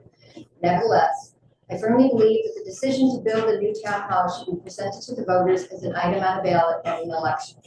This project has attracted the attention of a few hundred people, which is great civic engagement, and we so appreciate you coming.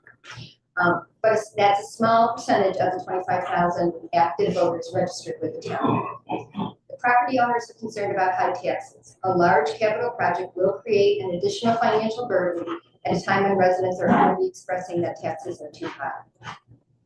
Planning design usually consists of three options: keep it as it is, renovate or upgrade the existing, and build new. The as-in option is clearly not working for either the police or the town hall staff. Councilor McCurdy and I, as was previously discussed, have initiated a process to address the middle option to evaluate how much it would cost to bring the current town hall building up to the desired level of functionality, accessibility, comfort, and security. The town has not yet assessed resident experience interacting with town hall to gauge what improvements matter to the people who visit. And I know that this may not adequately address all of the concerns, but I feel it's an essential step in the process before concluding that a new building is in fact necessary. The 2018 feasibility study, which is the basis for the proposed new town hall, requiring at least 4 acres and estimating 40,000 square foot building, is based on assumptions about building use that may not be applicable now or for the next 25 years. I believe there are changes in the future that should be considered in terms of the building layout and size. In conclusion, I do not favor or oppose acquiring land for a new town hall. I believe the voters should decide after a fully developed project plan has been designed with community and staff input, cost estimates, and a financing plan. Thank you.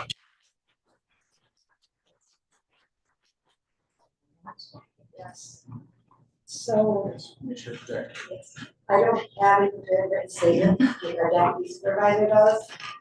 But I also echo a lot of the concerns that have been brought to us at this hearing and in the prior hearing that we had, as well as those that have been emailed to us. The $2.8 million price tag, I have expressed my concerns about several times, numerous times over. I've also expressed my concerns about the floodplains and the flooding that goes on at the site numerous times, and I've said that I don't have those concerns assuaged somehow, some way, that I can't support the purchase of this property either, and I made that very clear to the other board members as well. I understand everyone's concern about this. I do. It's a big dollar amount for a small amount of acreage, as everyone has expressed. However, after reviewing all of the other commercial property prices around that have been sold lately based off the acreage, that has kind of calmed me down a little bit, so to speak, based off the price per acre. But again, I do understand the concern of flooding there. I don't want to spend taxpayer dollars on putting up a building that's just going to be destroyed at the first time we have a storm with rain. I deal with that at my job all the time, and water causes a lot more damage than people would think. It is very costly and very expensive, never mind the cost to insure it alone, because yes, it costs a lot to insure flood insurance, but it costs a lot to repair it. Sometimes it costs the water causes more damage than a fire does, just to put it out, I understand that. However, I also understand that we are not spending $2.8 million today if we approve this. We, like the supervisor said, you don't do a home inspection unless you have a signed agreement. I'm still not completely sure where I'm gonna go with this, I'm still trying to weigh my pros and cons for this. I do believe that we do need a new facility, our police department needs a new facility, our town hall staff desperately need a new facility. Maybe we have not quite made that point very clear, I understand everyone agrees that we need a police facility. The town hall facility has not necessarily been made clear the need for that. We do need to do a better job of doing that for you all here to understand that. Some things, as our former town clerk mentioned, we can't necessarily share, make public for the safety of our staff and other things.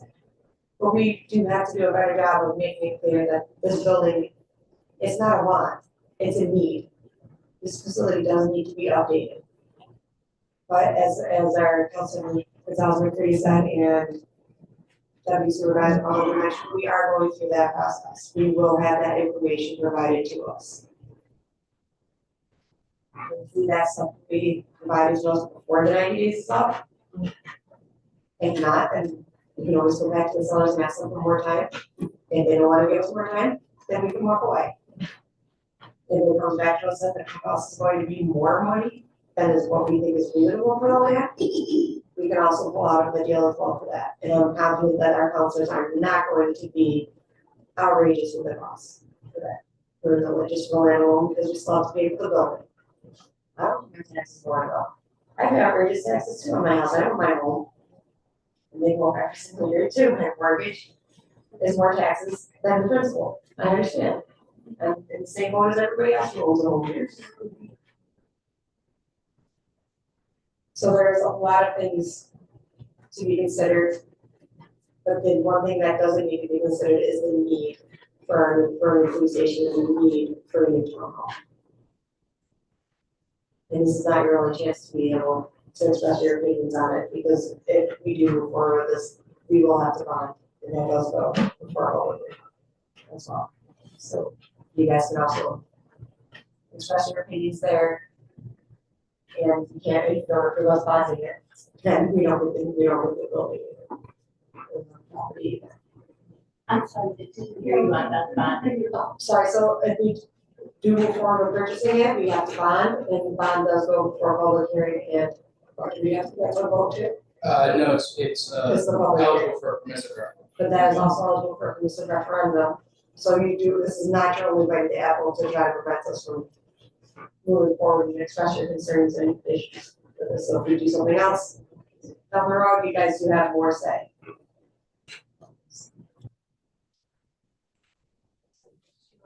So I'm from here, I'm familiar with this property, I've seen it for, 50 years, I'm aware of many issues. And when it first became a possibility for consideration of a new municipal building and police facility, I raised every single issue that anyone who has seen that property for 50 years would raise. It's wetland, it's flood prone, and nobody's been willing to touch it for 50 years. Why is that?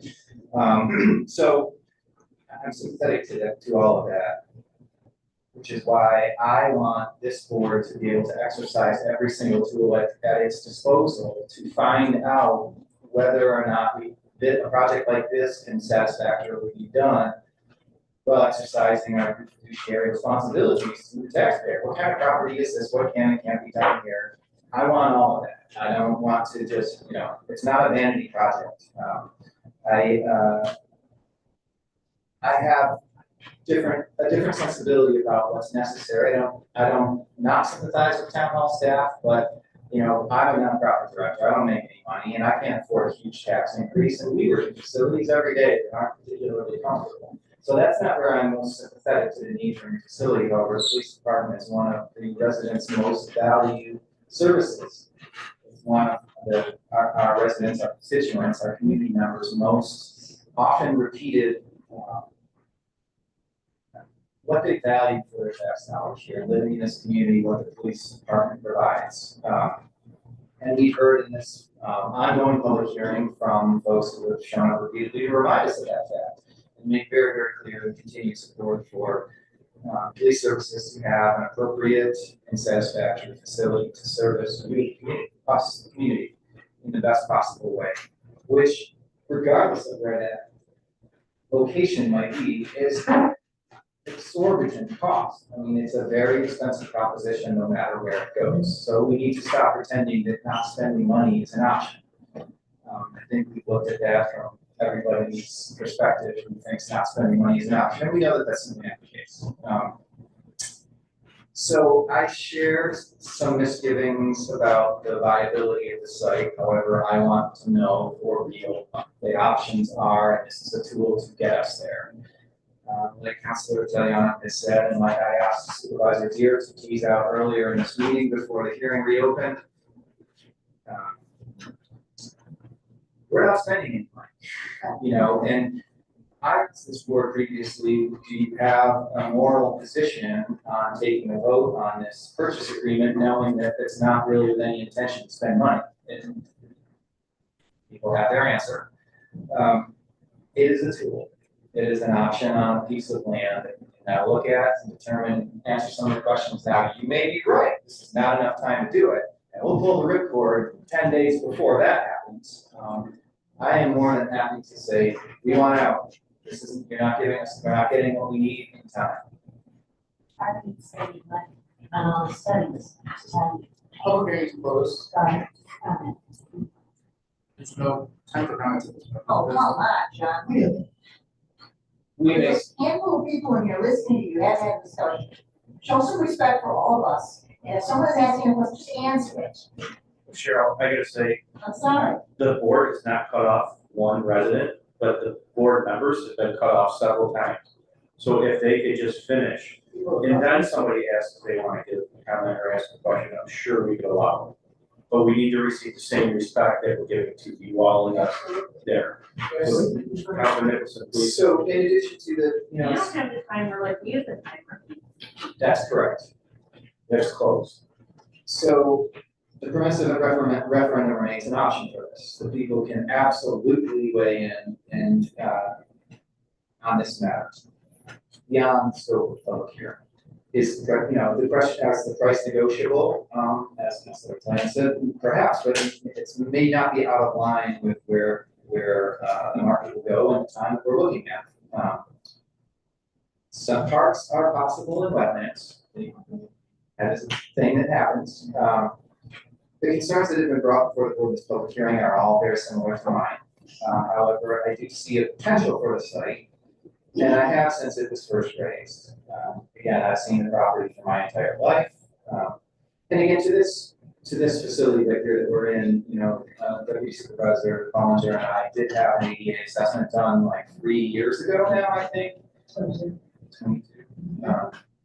And at that time, even just off the cuff numbers to speculate on what some of the costs would be, it's big, it's a big ticket. So I mean, please don't oversimplify it, just keep what you got, don't spend any money, that's not realistic. Oh, you will be spending money.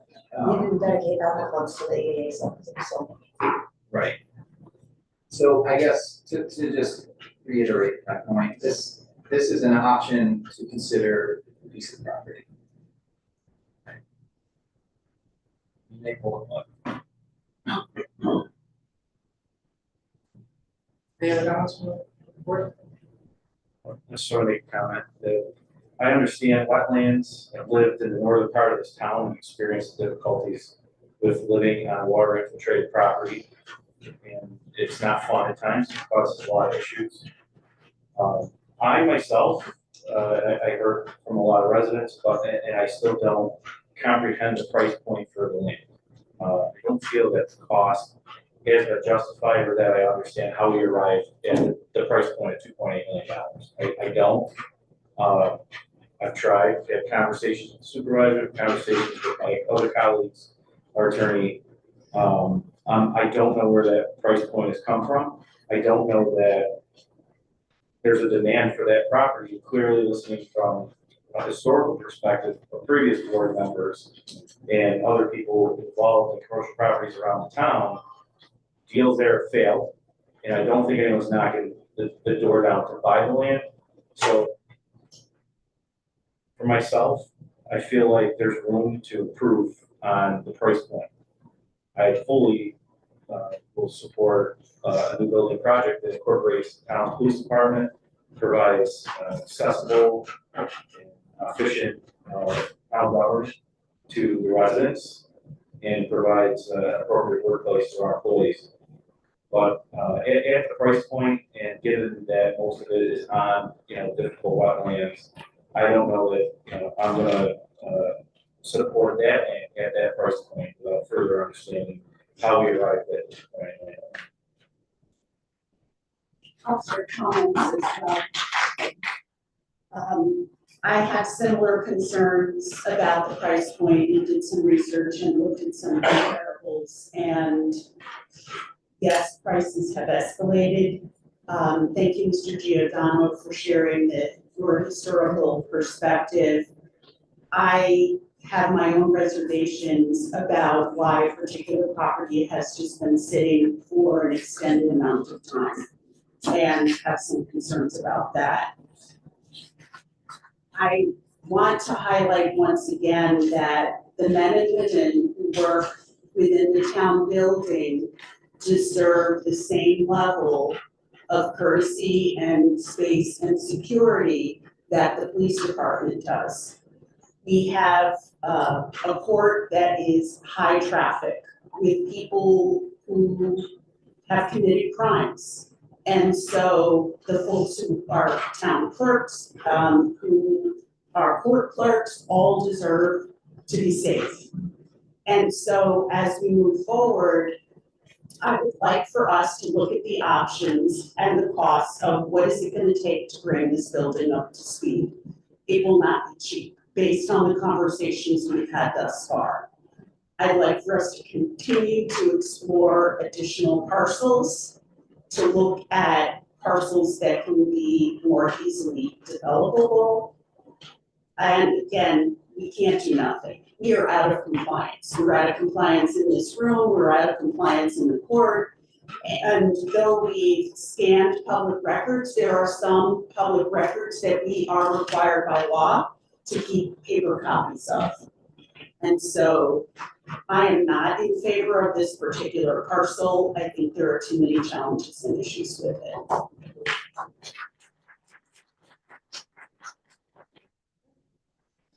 I would ask the town clerk do a roll call vote, just if you want to go down the order on the.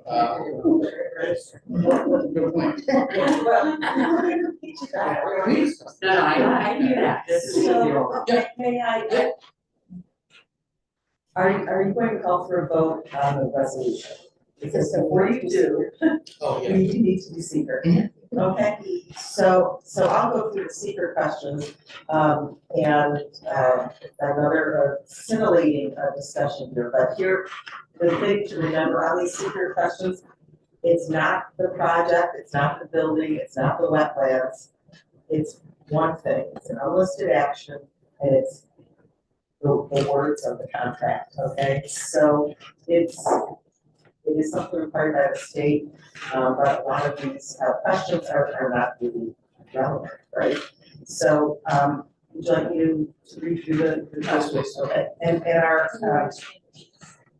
It's just about the purpose, so it's the environmental impact of changing ownership of the lake. so the first question is, and the town engineer did fill out the program seeker for this purpose. It's very number one question.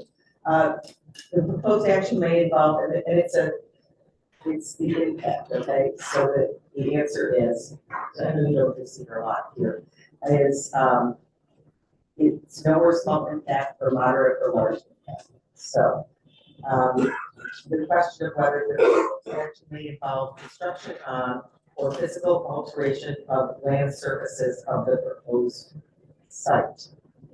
And again, it's words, so. Yeah. The answer is no, for what reason?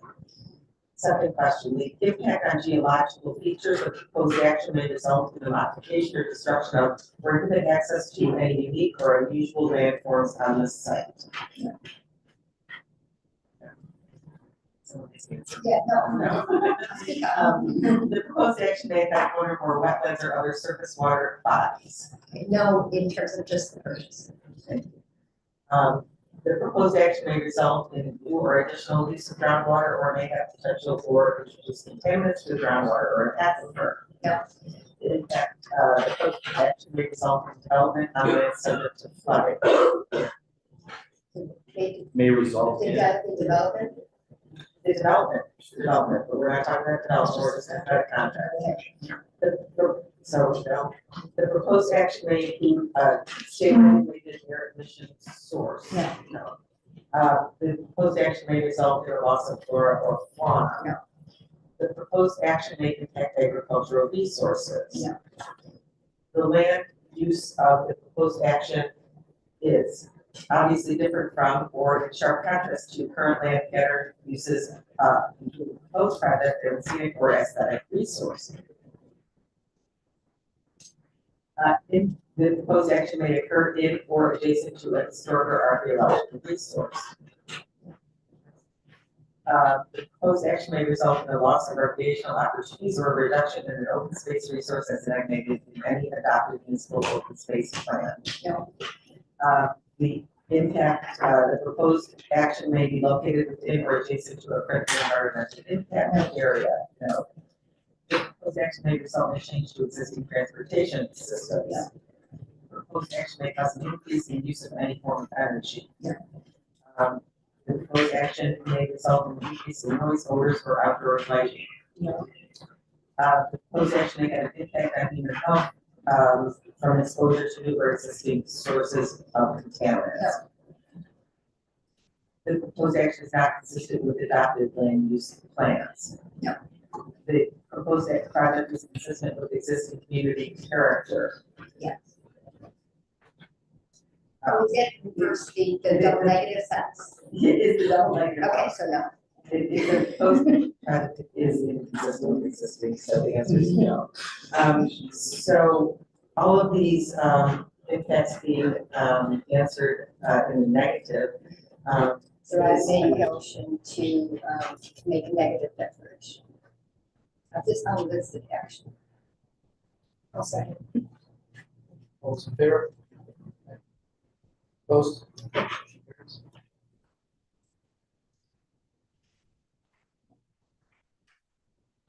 Mr. Supervisor, I'd like to table the purchases and agreement. Well, seeing as we don't have Councilor Creasel here, and we're going to do a roll call vote, is anybody in opposition to tabling this until the 24th?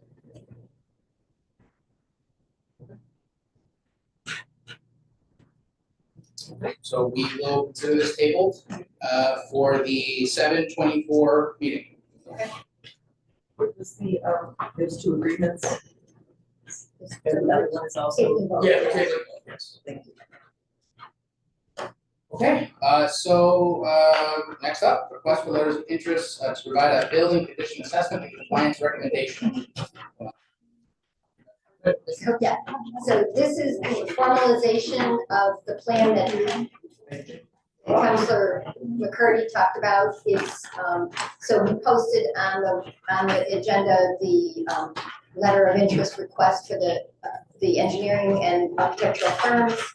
They are all going to, if they choose to provide a letter, they will provide that letter by next week. So that just formalizing it. It will be on our website.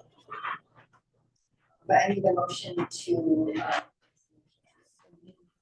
Thank you. Second. All those in favor? Aye. Opposed? Okay, motion carries. People would like to tell us what we've got up for surplus? Absolutely, Mr. Supervisor, thank you. We are in the process of having that came in our new vehicles and then recycled to our fleet, and then look to have 3 of our former patrol units to be auctioned via the normal process of Auctions International. They're 3 2016 Ford Explorers, and they range in miles from 68,000 to 106,000 in various condition that render them no longer effective. So, in the memo we received, it does say that the first 5,000 in revenue would be applied to the sale of town equipment line. Anything after that would go towards police vehicle repairs requests. So, seems pretty reasonable that we could kind of sink that cost back in. So, any questions? Well, it's not a question so much as it is, Slater often explains that those miles are not the same as when I drive. Our miles, 68,000 on a police vehicle, it's equivalent to. About anywhere between 3 and 4 times what that odometer reads, because due to the type of equipment that's in our vehicles, they run continuously. Yeah. So, you're looking at the, the first $5,000, given what autos cost, I mean, how you have to place beyond use. Yeah. With that, to make a motion to approve the town Manlius Police Department to declare free form of patrol vehicles as surplus vehicles to be auctioned by Auctions International. I'll second. Okay, all those in favor? Aye. Opposed? Okay. Motion carries. Thank you. Thank you. Next up. Okay, so, we are submitting 2 applications this year for the consolidated fund. The consolidated fund application. We've done it, but anyway, one is for the zoning review. So to kind of do a reassessment of all the zoning in the town. And the second one is for what's called a strategic plan. It's sort of it's another way of extending the comprehensive plan to more detail in certain areas. So,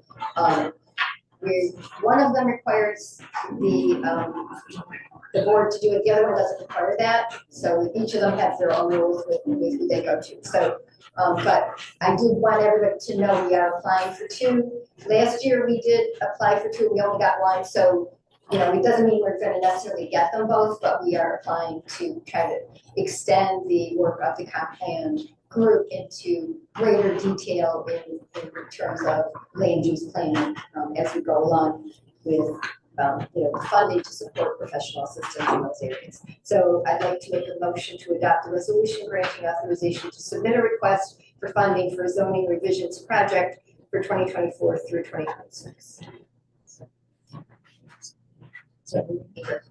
All those in favor? Aye. Opposed? Okay. And then on a totally separate topic, I am happy to report that we've made some progress with the sidewalk program. And we have the Enders Road sidewalk map plan and report proposal from Labella, which is the town engineer. So this is just a letter. It was not a competitively bid. It was a letter proposal for our existing engineer to do this work. It is also, it's also ARPA funded. This was set aside for ARPA from the beginning. And I'd like to make a motion to authorize the supervisor to sign the Labella proposal for the map plan report for the Enders Road sidewalk program in an amount not to exceed $6,900. I was very pleased with that number. We were talking previously, this is a very different number than we were talking about. So all those in favor? Aye. Opposed? Okay, motion carries. Very surprising number. So next up, I've been asked by the board to table the supervisor's report for June. So going over that, we've got approval of the June 26, 2024 minutes. Motion to approve the minutes from June 26, 2024. All those in favor? Aye. Opposed? Okay. Next up, action item number 13. Okay, excerpt number 13 is in the amount of $481.48. There are no winners this time. Just the routine stuff. All those in favor? Aye. Opposed? Okay, motion carries. Any other business? Ten, Town Manlius Recreation Department's musical is coming up. It is next week. Buy your tickets. Manlius Watershed Stewards function on Tuesday, 16th at Three Falls Woods. Awesome. 6:30.